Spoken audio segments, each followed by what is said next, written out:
any traveler stories for me? Really? Then go on then. Let's hear it.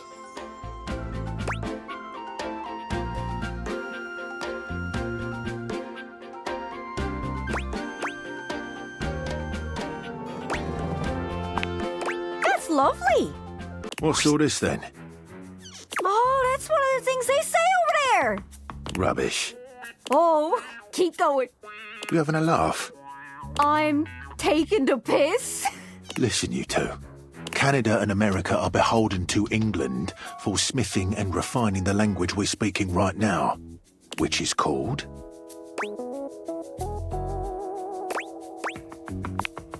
English. From England, land of angles. Did we learn anything from that? I do like getting under his door frame just a little, though. Always worth a giggle. Whoa, that's all of them. You talk to all of them. I don't even know how. I know, but I do. Thank you. It really means the world to me. Here, take my favorite book, Around the World in 80 Days. You did it yourself in less than half the time Phineas did. My brain is actually working. I feel filled out, completed, fully charted. Woohoo! Wow, that's so strange. Finally, I have a full list of places that I know I could visit, but the only place I want to be is next to you. The realization of what she's just said brings a sweet flush to Gaia's freckled cheeks. Gosh, that's embarrassing. Probably shouldn't just say stuff out loud like that. Oh, that's all right then. You go on. Friends it is. My mental scrapbook is so much grander now thanks to you. Let's take a photo. Gaia whips out a mobile phone, snaps a photo, and tucks it back in her jacket before you can even react. Click! There! It's added. You think I'd be rotted being stuck here, but that's not too bad with your kind floating about, I must say.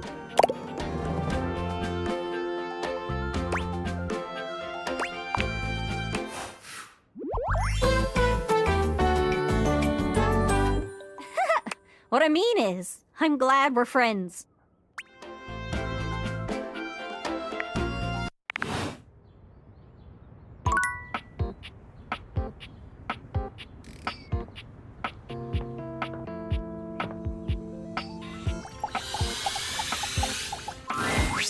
Well, hiya, darling. Back with a chance to give this bunny a body.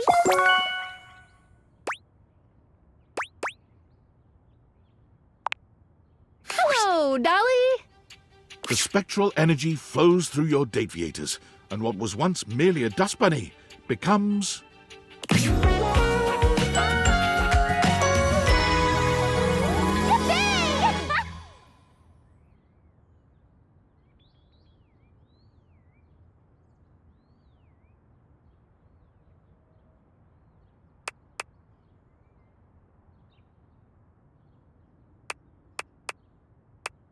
Heavens to Betsy, I'm human.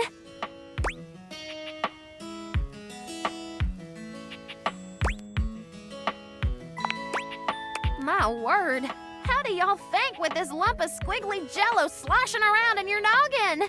Whew, this is gonna take some getting used to. But I'll be at the top of my field here soon enough.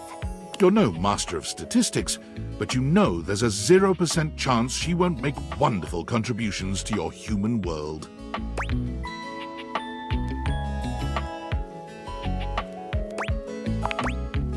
Well, darling, I've had just about enough of the underside of that couch. It's time to head out into the big old world. But I'll be seeing you soon. Once Dolly journeys forth from the house, her horizons are vast and limitless. She immediately gets hired at the best Ivy League college in the state, teaching high-level courses in several subjects.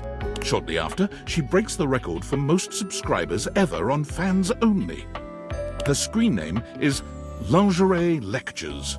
There are no nudes, only seminars that are somewhat sensual. You support her in all of her endeavors, and she is an incomparable companion in your life. And whenever you begin to miss her a little too much, your phone rings, and you hear that old familiar... Howdy, darling.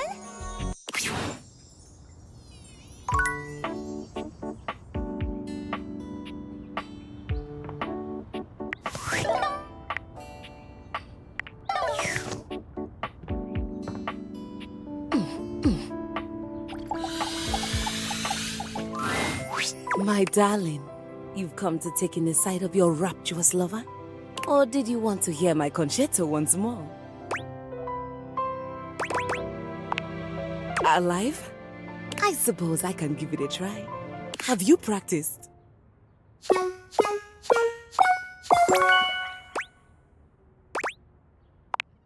Maestro, please. The spectral energy flows through your dateviators.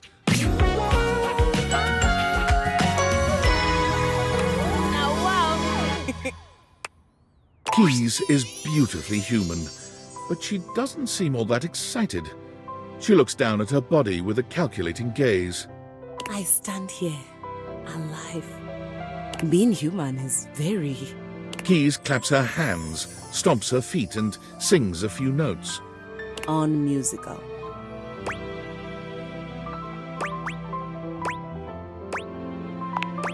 It is of no importance, because I can dedicate these fingers of mine to their highest function, the keys. Keys sits down at the piano she just moments ago inhabited and begins to play. Yes, yes!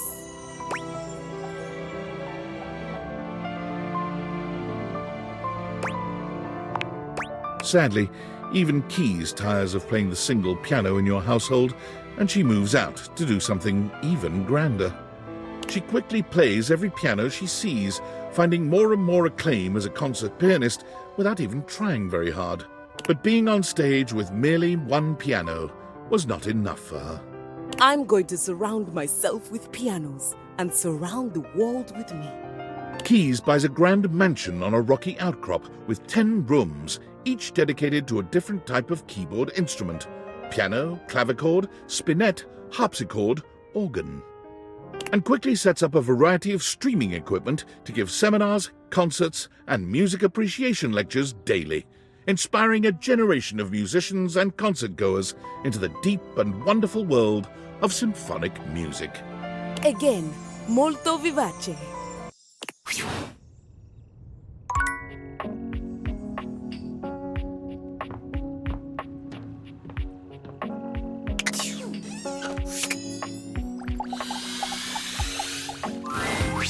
Oh, my favorite patient. Whether it's a patch-up or a study session you're in for, I am still your gal. Really? Well, ain't that the moose's amusement?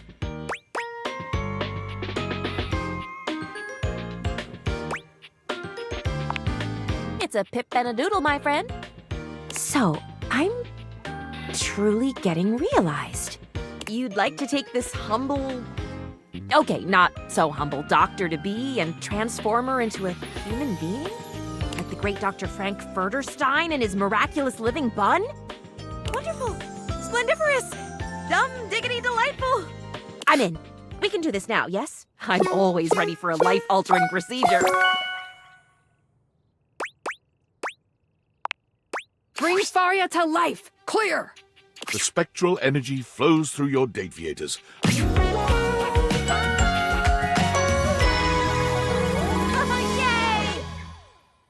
Great gallivanting geese! Look at me! I'm gonna cure so many diseases with this spectacular skin and bone setup. In an event that will come as a surprise to no one, Farya marched right up to the recruitment officer of the local medical center and sat in the recruitment office until they gave her a job. None of us really know just how amazing I will turn out to be, so let's get me into scrubs and see. Also, unsurprisingly, although it took 6 full days for the human resources staff to relent and hire this fresh graduate with no experience, Farya was smiling, studying, and ebulliently greeting everyone within arm's reach the entire time. She was just tickled pink to be, at last, in the Human Resources Department.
You are returned. Are you prepared? I cannot overstate my own readiness. We don't need Drysdale where we're going, Washford. The spectral energy flows through your deviators.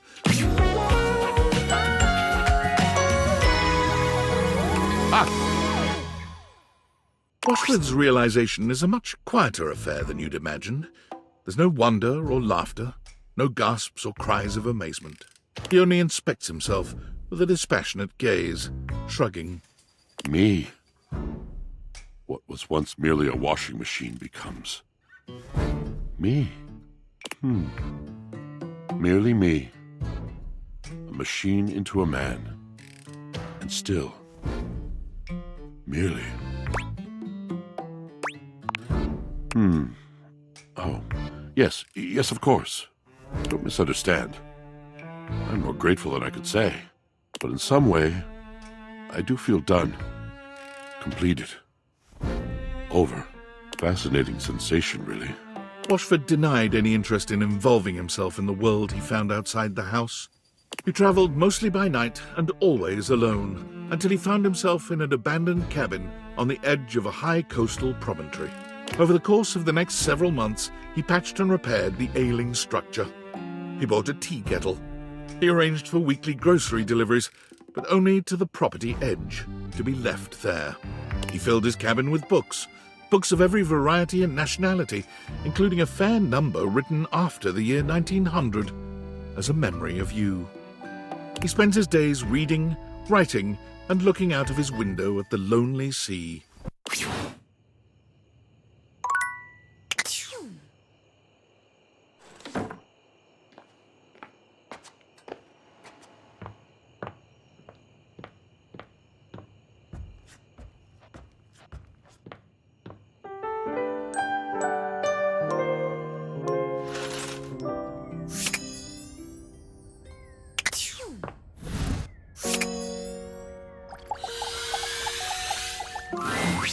Well, all I'm writing about these days is what it might be like to be human.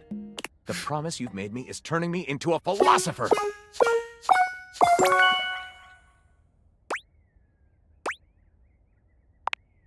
Lyric, let's open you to your new page 1. The spectral energy flows through your deviators.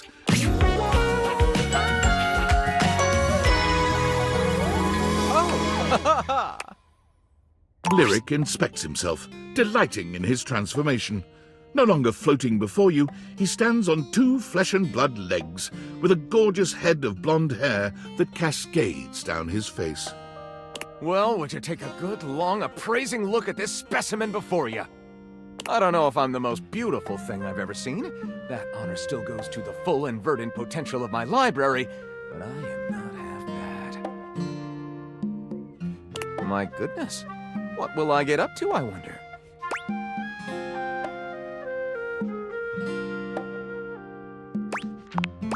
Lyric, in a move that surprised him as much as anyone else, elected not to become a writer. found the concept of sitting on his own while the wide world passed by outside his window to be totally unbearable. He discovered that what he wanted more than anything was a deep and rewarding communication with the world around him. He wanted a place where he could hear all the languages of the world, all of which, from his extensive reading, he knew fluently. He wanted to hear them spoken and assist people in understanding each other.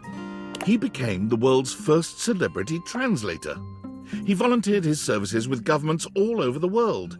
He travelled extensively with corporations, humanitarian organisations, even historians and narrative researchers. He assisted in documenting, in some cases for the first time in their history, indigenous or remote languages that were threatened with extinction. He works to this day, happy as a clam, surrounded by language. He usually doesn't live in one place for more than a few months at a time, and several people have commented that he must miss having a home of his own. But what they don't understand is that with my languages, I'm home wherever I go. I can always understand the people, and they can understand me. And where there is good communication, there will be sympathy of spirit. What is home, if not that? As you can imagine, more than one book has been written about him. Oh, we're really in it now. 75 realized datables. I'm feeling that the world outside is just buzzing with new energy and life. We're really making the world a better place, you know that? Huzzah!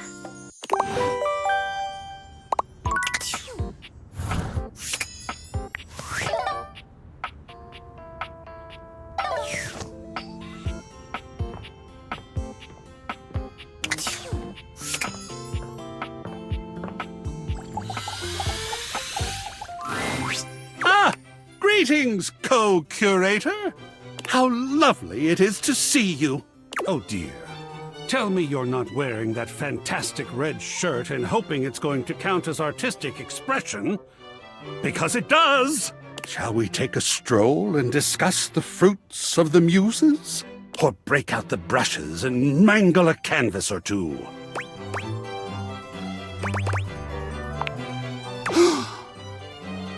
Oh, my sacred paint!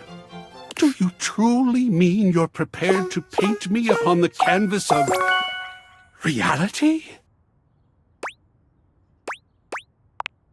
Okay, Artt, let's make you our latest canvas.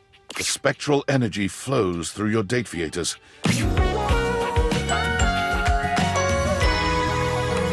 Yes! Incredibly, Art's human form somehow outdoes the perfect sculpting of his former, inanimate body. He's just as chiseled as he once was, but something about the sheer tangibility of his humanity elevates his current form into something truly divine. Look at me. So long have I been inanimate. Merely the intellectual representation of art, the art that I love, and now I am art. I have eyes of real color, skin of real texture. I can feel and am felt. Am I Pinocchio, that my inanimate substance has become flesh?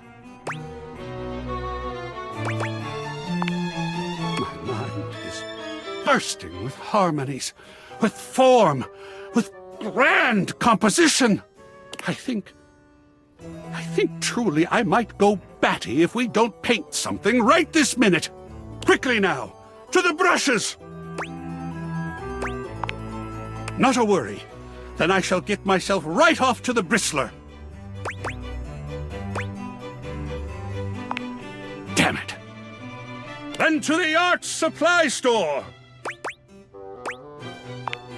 Art's works were passionate, daring, brilliant.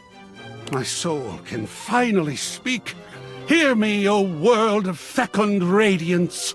And entirely unmarketable. Wait, what?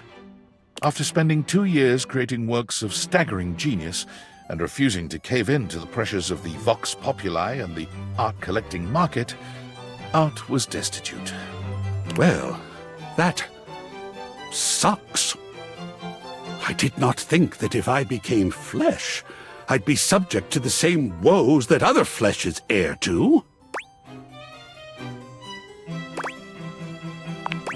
Huh. Guess that means I need to go get a job. Forced to take on a side hustle, Artt quickly found work as a museum curator. However, refusing once again to cave into the demands of the museum's biggest donors, he was promptly fired. Blind fools! Why would they launch another giant balloon animal? However, unwilling to part completely with a storehouse of genius as marvelous as the museum, Artt agreed to remain on staff as a security guard. A position which suited his temperament rather well. You mean I just get to stand in the presence of beauty all day? And protect it from unwelcome interlopers? And talk to people all day about the beauty? Sign me up!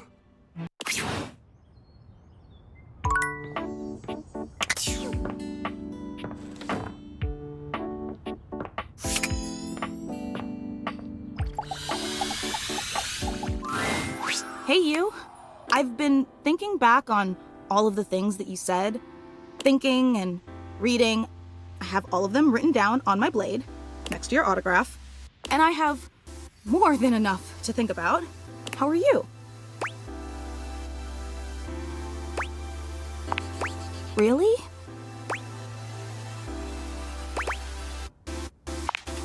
Funny, I'm not used to talking about myself. I feel really awkward. Whoa, whoa. I'm spinning. Help!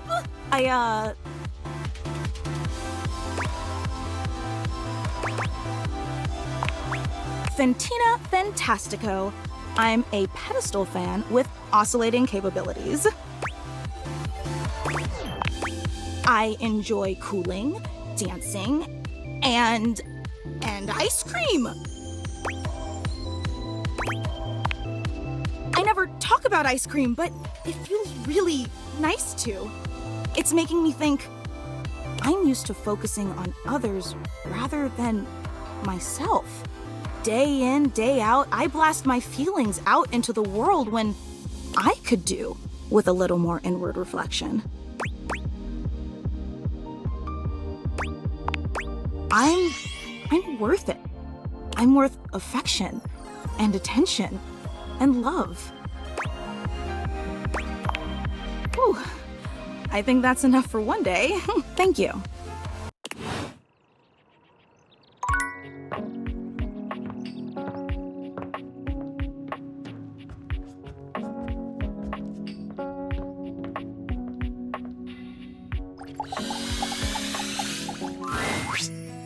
Well, if it isn't my favorite human.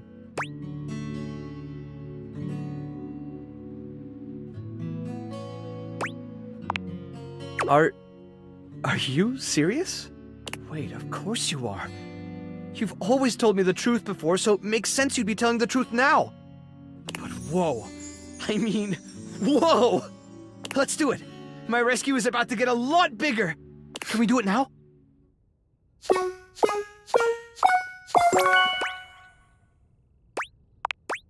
Mateo, meet the rest of your flock.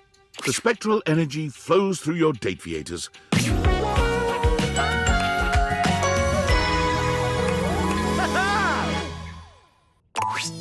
Check me out! Not only has Mateo been transformed from fiber and fabric into a flesh and blood creature, but so too have his beloved inanimals. Look at them! Look at us! All the inanimals, they're here too! How did you know your dateviators could do that? I just can't think of a better gift than this.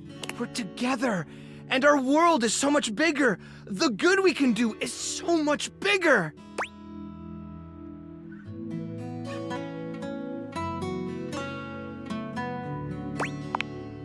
I can't imagine a world where you aren't part of my family. You and Mateo curl up together on the sofa, surrounded on all sides by your mutually beloved inanimals.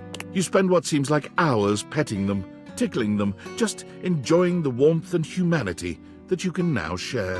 One after another, the inanimals fall asleep, sprawled on your laps and on each other. As their snores surround you, your own eyes become heavy. Mateo's hand closes securely around your own. As you drift into a puppy-scented sleep, you hear him whisper, You are my family. Forever. You dream of needing a rescue, and the Mateo comes to find you. The next morning, you awake to find him gone, and there's just a slight, okay, not so slight, dusting of dog hair over most of your living room. Mateo goes and volunteers himself and his inanimals with the local chapter of the WFYB, the We'll Find You Brigade. They're accepted gratefully, but since they comprise such a unique team, the brigade designs for them a unique task. Mateo and the inanimals are sent to far-off remote locations where both people and animals have gone missing.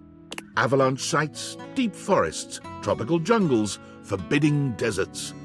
No locale has yet bested this team. They have never left a subject behind. Of course, they are occasionally presumed lost themselves. Mateo and the inanimals have been known to spend weeks on an assignment, or possibly playing out in the wilderness with their new rescued friends. Hard to say, really. But not to worry, say their compatriots at the Home Office. They always come back.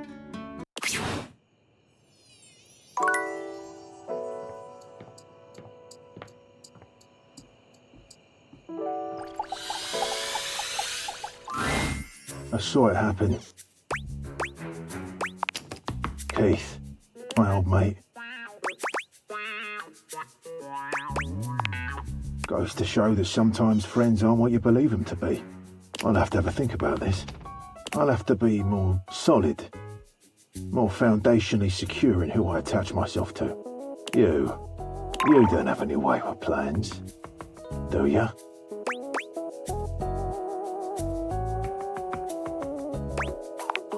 Good. Thank you. I'll see you around.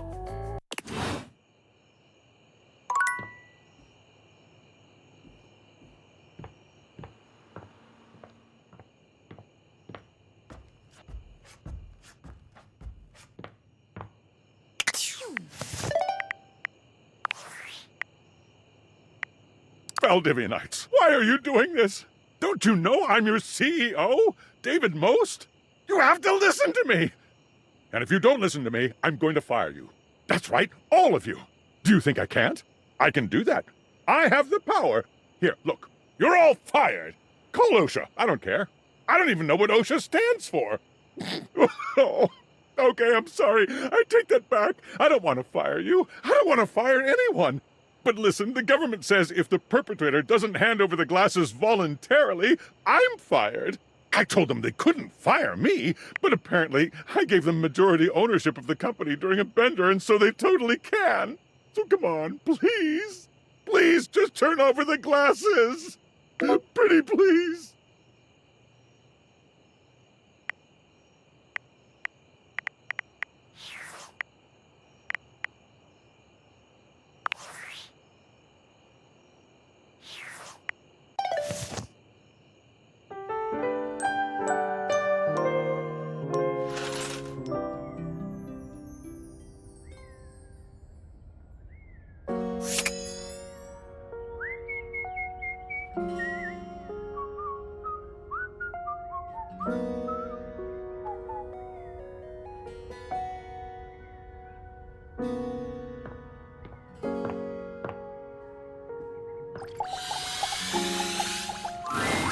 Thanks for letting me talk the other day.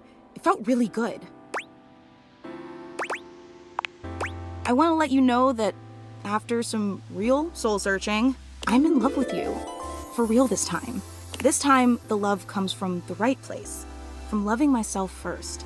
Would you be my biggest fan? Haha, well damn, Fantina, you sure are bad at reading the room. Sure. Friends it is. For real this time. I never knew how cool it could feel to have a friend.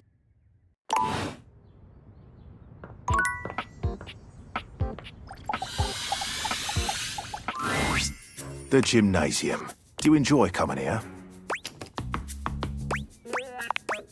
I always am eager to see you strengthen yourself. If you're looking to meet some new faces, I could tell you about them. Onward and forward.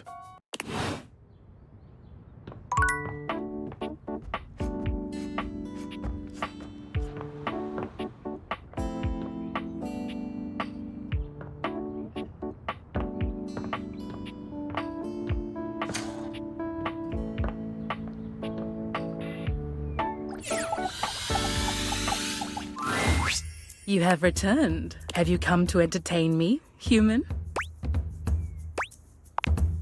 Truly?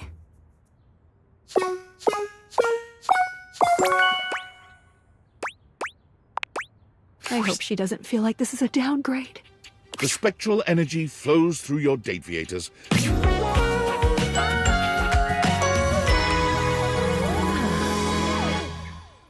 Oh.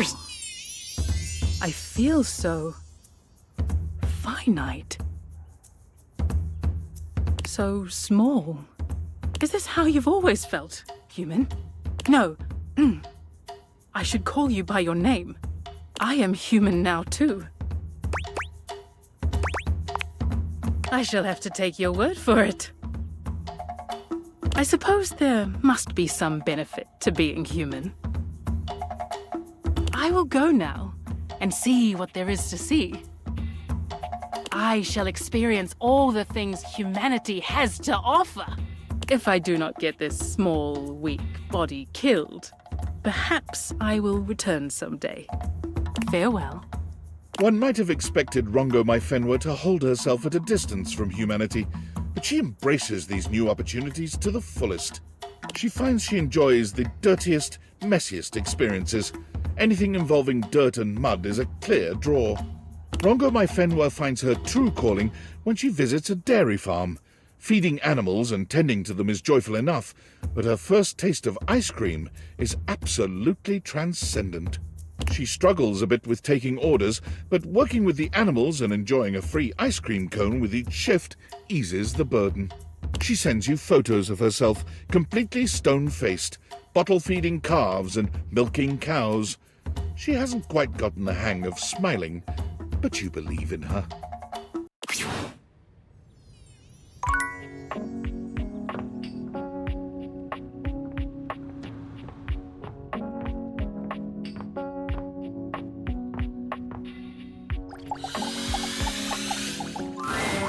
You're back! Sweet Poseidon's parasols, what do you want? Huh? Realize, as in life. You want to bring me to life? My, all that's blue and watery, yes! I mean, can we do it now? I mean, right now?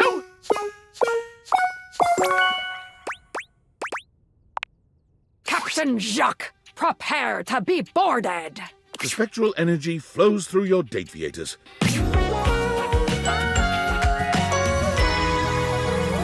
Ah! Oh! My God! I am! I'm fabulous! I'm fearsome and bearded, and thank Poseidon I still have all me flash! Jacques wasted no time making his imprint on the world at large. Being utterly unwilling to give up his life on the sea, he made his way immediately to the port and declared in a bloody-minded tone, The finest captain on this or any ocean seeks employment. Plunder, passion, and pitilessness required. What Jacques did not realize was that, when combined with his flamboyantly colorful attire, the effect he produced was somewhat other than intended. He was gleefully approached by the CEO of Fantasy Cruise Lines, who offered him a job as the captain of their flagship, the Brazen Belle. The Belle was tasked with escorting guests around the old pirate haunts of the Caribbean, immersing them in the fancied-up, of course, life of piracy and bacchanalia that makes that moment in history so rich and seductive. Allow me, sir, if you will, to understand you. These people will board my ship willingly. The CEO said yes. They will bring money and jewelry, loose morals and a sense of inborn security that I do not have to work to produce. They will bring their own booty. Slightly more troubled, the CEO again said yes. I'm going to bring them to my favorite ports. My favorite whistle wetters, the best wrecks and hunting sites, the sunsets that stir my soul, the beaches that bring tears and memories of great bloody deeds to my mind's eye. Charmed now, the CEO nodded. And you will pay me? As it turned out, they were going to pay him quite a lot. The one proviso was that he was not, unfortunately, allowed to rob, maim, or kill any of the guests. Jacques grumbled, but tightened his sword belt and assented.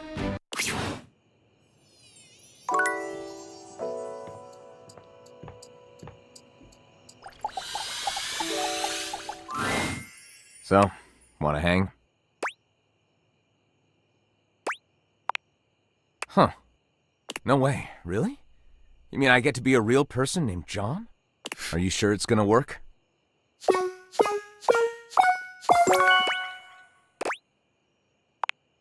Come to life, John Wick. The spectral energy flows through your dateviators.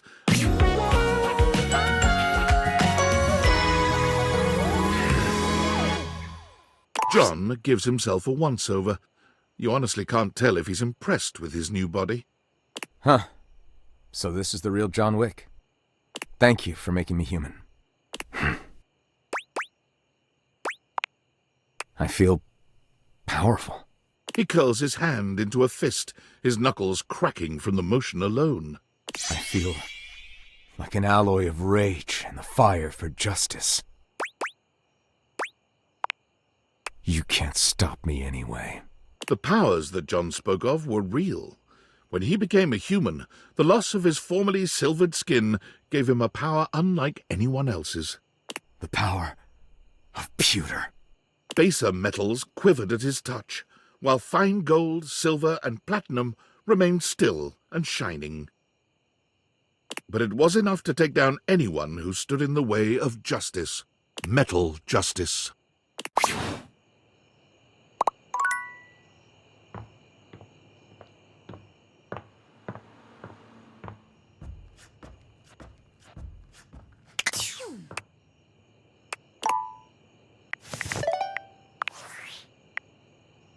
Tell me, human, how were you able to find out about realization?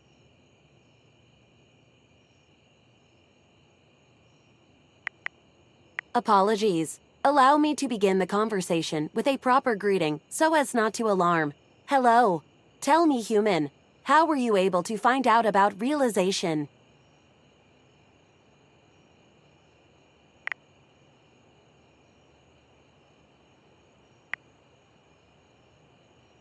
Tinfoil hat. This name gives me pause. I remember one of my creators nicknaming himself that. His name was Franklin Oliver Ivan Least.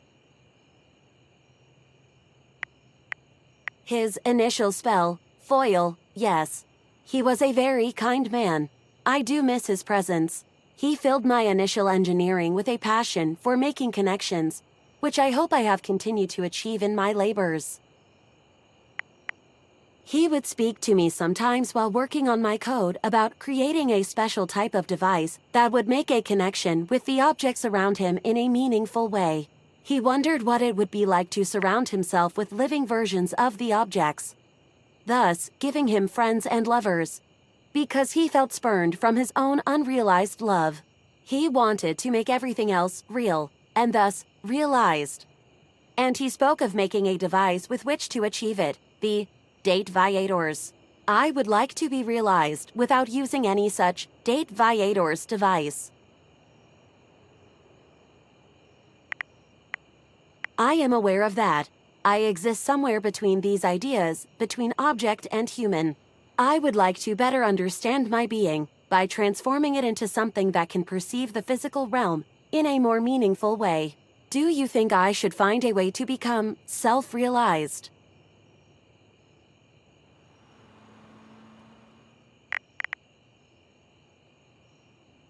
Understandable. We fear what we do not know.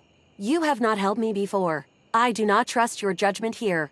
I will continue my research.